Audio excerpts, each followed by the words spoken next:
नमस्कार। आकाशवाणी जयपुर अजमेर से प्रस्तुत हैं प्रादेशिक समाचार।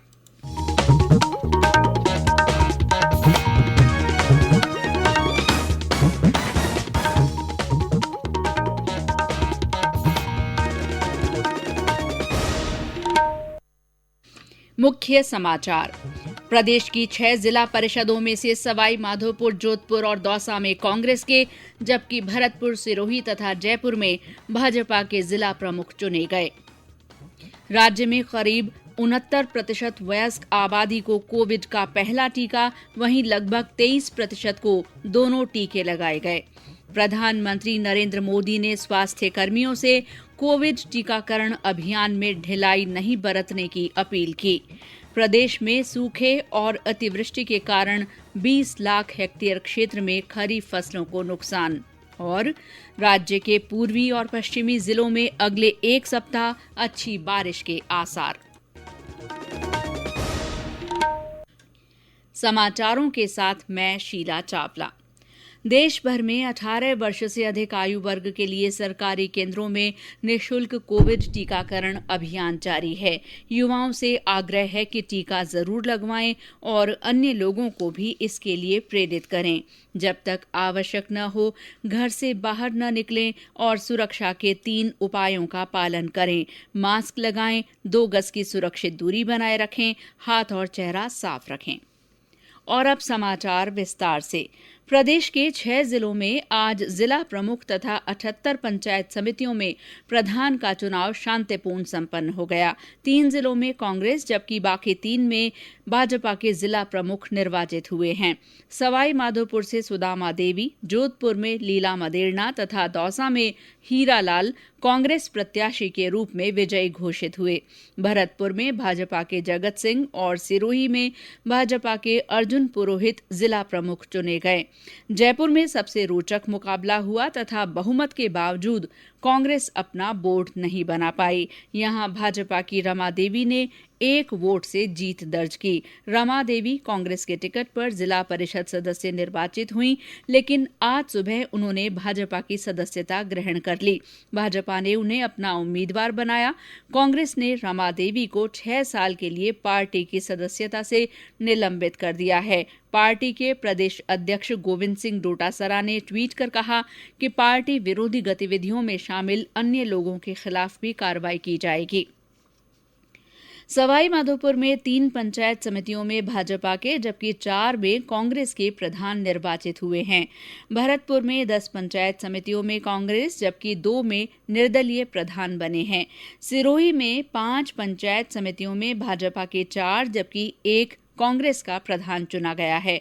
दौसा में 10 पंचायत समितियों में कांग्रेस, जबकि 1 में भाजपा को जीत मिली है।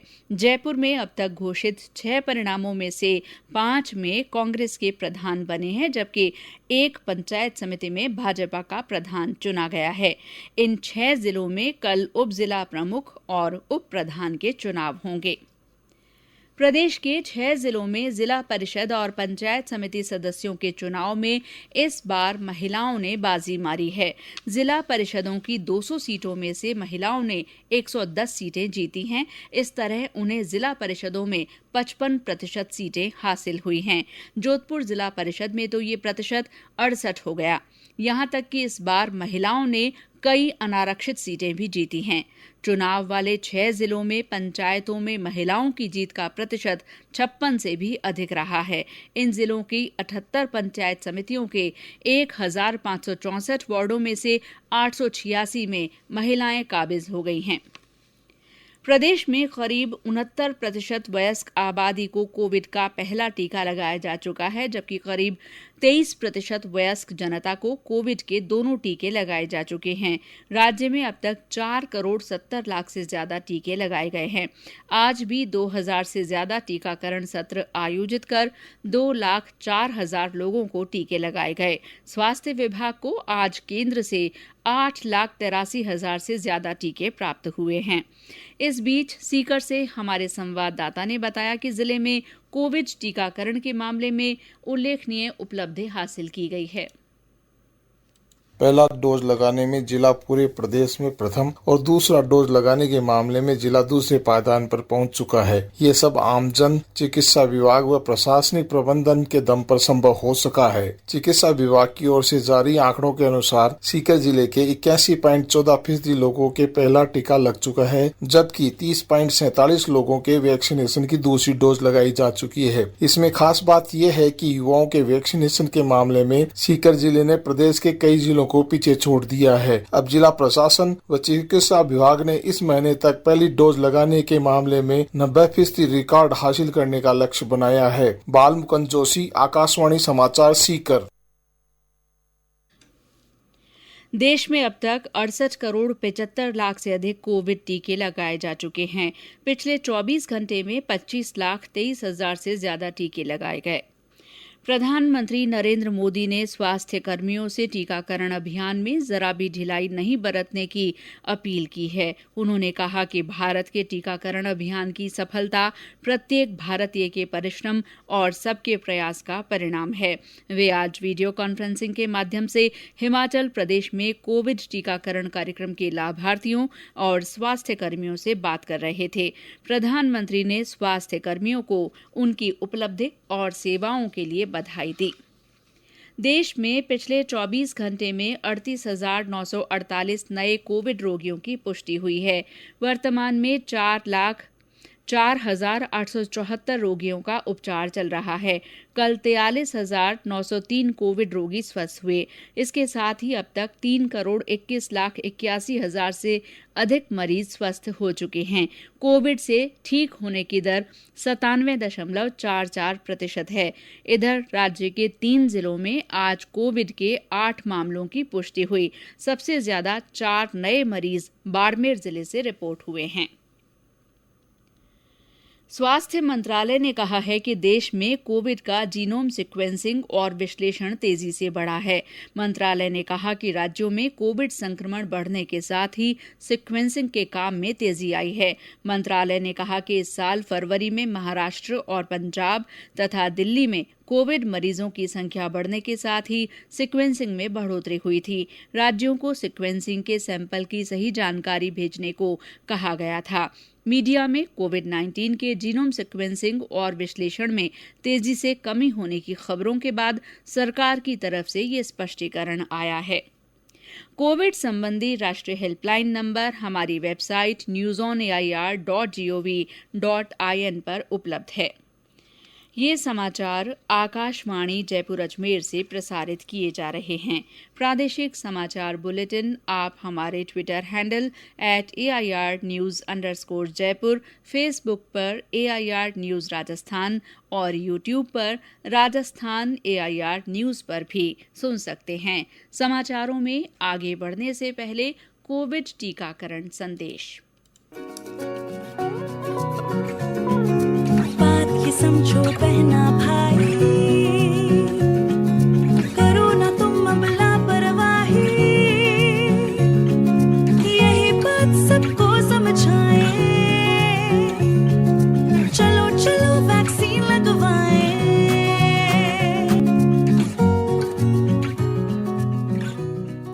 समाचारों में आपका फिर स्वागत है।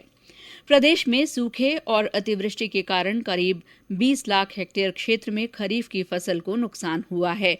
कोटा संभाग के 4 जिलों में तेज बारिश के कारण 4,80,000 हेक्टेयर से ज्यादा भूभाग में उड़द और सोयाबीन की फसलों को नुकसान हुआ है। कृषि आयुक्त डॉक्टर ओम प्रकाश ने बताया कि राज्य के उत्तरी और पश्चिमी जिलों में सूखे के कारण करीब 15 लाख हेक्टेयर क्षेत्र में खड़ी फसलों को नुकसान पहुंचा है। उन्होंने बताया कि मुख्य रूप से मूंग, ग्वार और बाजरा को अधिक नुकसान हुआ है। गंगानगर से लगा करके और सिरोही तक, जिसमें गंगानगर, चूरू, बीकानेर, जैसलमेर, बाड़मेर, जोधपुर, पाली, जालोर और सिरोही, ये जिले प्रमुख रूप से सूखे से प्रभावित हैं और लगभग 15 लाख हेक्टेयर क्षेत्रफल में फसलों को नुकसान हुआ है। जो आरंभिक सर्वे है और सर्वे अभी चल रहे हैं, बीमा कंपनियों के साथ भी संयुक्त सर्वे कर रहे हैं ताकि जो किसानों को बीमित है उनको उसका लाभ मिल सके। और इसके अलावा हम अब, क्योंकि बहुत ज़्यादा स्कोप है नहीं इस समय, क्योंकि काफ़ी लेट हो चुके हैं, तो फिर भी कुछ बारिश के जो संभावनाएं हैं जो मौसम विभाग ने बताया है, तो हो सकता है कि जो फसलें जिनको अभी पानी की नष्ट नहीं हुई और पानी की जरूरत है, हो सकता है वो फसलें हैं वो उसमें सर्वाइव कर जाए। राज्य में बजट घोषणा के अनुसार सामाजिक न्याय और अधिकारिता विभाग द्वारा अनुसूचित जाति, जनजाति, अन्य पिछड़ा वर्ग, अति पिछड़ा वर्ग और आर्थिक रूप से कमजोर वर्गों के कॉलेज छात्रों के लिए आवासीय सुविधा के वास्ते अम्बेडकर डीबीटी योजना शुरू की गई है। इसके अंतर्गत प्रदेश में 5,000 छात्र लाभान्वित किए जाएंगे। इच्छुक अभ्यर्थी ई मित्र या SSO ID के माध्यम से सामाजिक न्याय और अधिकारिता विभाग के पोर्टल पर जन आधार कार्ड के माध्यम से आवेदन कर सकते हैं। इस योजना में अभ्यर्थी को शैक्षणिक सत्र में हर महीने 2,000 रुपए अधिकतम 10 महीने के लिए दिए जाएंगे। रेलवे ने नए AC 3 tier economic class coach की शुरुआत की है। ये सेवा आज से शुरू हुई है और पहली बार प्रयागराज जयपुर एक्सप्रेस में ऐसा एक कोच लगाया गया है। रेल मंत्रालय ने बताया कि नए AC 3 टियर इकोनॉमी क्लास में 72 बर्थ के बजाय 83 बर्थ होंगे। इस कोच का किराया थर्ड AC कोच के मुकाबले 8% कम रखा गया है। रेल मंत्रालय ने बताया कि रेल कोच फैक्ट्री कपूरथला शुरू में 50 नए इकोनॉमी कोच बनाएगी जो विभिन्न जोन में मेल और एक्सप्रेस रेलगाड़ियों में लगाए जाएंगे। और अब आजादी का अमृत महोत्सव से जुड़े समाचार। आजादी का अमृत महोत्सव।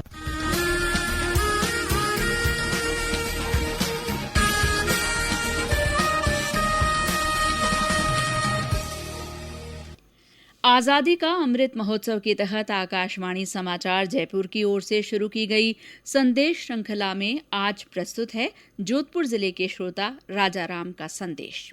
दोस्तों नमस्कार, मैं राजाराम जोर बिश्नोई, गांव जैसला, तहसील बाप, जिला जोधपुर से आजादी के अमृत महोत्सव यानी गर्व के उन पलों को याद करना है जिनसे भारत की आजादी का इतिहास जुड़ा हुआ है। आजादी का अमृत महोत्सव यानी ऊर्जा का अमृत, स्वाधीनता सेनानियों से प्रेरणा लेने का अमृत, नए विचारों व नए संकल्पों का अमृत, और जो हमारे स्वाधीनता सेनानी जिनका बलिदान दिया उन्होंने उनको याद करने का और उनसे प्रेरणा लेने का अमृत। बहुत बहुत धन्यवाद। सवाई माधोपुर जिले में पोषण माह के तहत महिला और बाल विकास विभाग द्वारा अलग अलग कार्यक्रम आयोजित किए जा रहे हैं। आज जिले के आंगनबाड़ी केंद्रों पर गर्भवती महिलाओं के स्वास्थ्य की जांच की गई, साथ ही नवजात शिशुओं को टीके भी लगाए गए। राज्य सरकार ने अजमेर के जवाहरलाल नेहरू अस्पताल में बेड्स बढ़ाने की मंजूरी दे दी है। वहां 500 बेड और तैयार किए जाएंगे, जिसके बाद वहां बेड्स की संख्या बढ़कर 1,500 से ज्यादा हो जाएगी। और अब मौसम। प्रदेश में पिछले 24 घंटे में कई स्थानों पर हल्की से मध्यम बारिश दर्ज की गई है। सबसे ज्यादा 77 मिलीमीटर बरसात नाथद्वारा में दर्ज की गई। सिरोही, अलवर, झालावाड़, सीकर, झुंझुनू, चित्तौड़गढ़, सवाई माधोपुर और भरतपुर जिलों में भी बारिश के समाचार हैं। मौसम विभाग के निदेशक डॉक्टर राधेश्याम शर्मा ने बताया कि अगले एक सप्ताह पूर्वी और पश्चिमी जिलों में अच्छी बारिश की स्थितियां बनी हुई हैं। कुछ स्थानों पर भारी बारिश भी हो सकती है। एक कम दबाव का क्षेत्र साउथ उड़ीसा और आसपास के लगने वाले आंध्र प्रदेश तट के ऊपर बंगाल की खाड़ी में लो प्रेशर सिस्टम बन चुका है। इस सिस्टम के अगले 2 से 3 दिनों में वेस्ट नॉर्थ वेस्टवर्ड डायरेक्शन में आगे बढ़ने की संभावना है। इसके अलावा मानसून ट्रफ लाइन भी आज बीकानेर, जयपुर से होकर गुजर रहा है। इन दोनों सिस्टम के असर से पूर्वी राजस्थान में अगले 24 घंटों के दौरान बारिश की गतिविधियों में बढ़ोतरी होगी। 7 और 8 सितंबर को कोटा और उदयपुर संभाग के जिलों में ज्यादातर भागों में हल्के से मध्यम दर्जे की बारिश और 1-2 स्थानों पर भारी बारिश होने की संभावना बनी हुई है। और अंत में मुख्य समाचार एक बार फिर। प्रदेश की 6 जिला परिषदों में से सवाई माधोपुर, जोधपुर और दौसा में कांग्रेस के, जबकि भरतपुर, सिरोही और जयपुर में भाजपा के जिला प्रमुख चुने गए हैं। राज्य में करीब 69% वयस्क आबादी को कोविड का पहला टीका, वहीं लगभग 23% को दोनों टीके लगाए जा चुके हैं। प्रधानमंत्री नरेंद्र मोदी ने स्वास्थ्य कर्मियों से कोविड टीकाकरण अभियान में ढिलाई नहीं बरतने की अपील की है। प्रदेश में सूखे और अतिवृष्टि के कारण 20 लाख हेक्टेयर क्षेत्र में खरीफ फसलों को नुकसान हुआ है। और राज्य के पूर्वी और पश्चिमी जिलों में अगले एक सप्ताह अच्छी बारिश के आसार हैं। इसी के साथ प्रादेशिक समाचार बुलेटिन समाप्त हुआ। नमस्कार।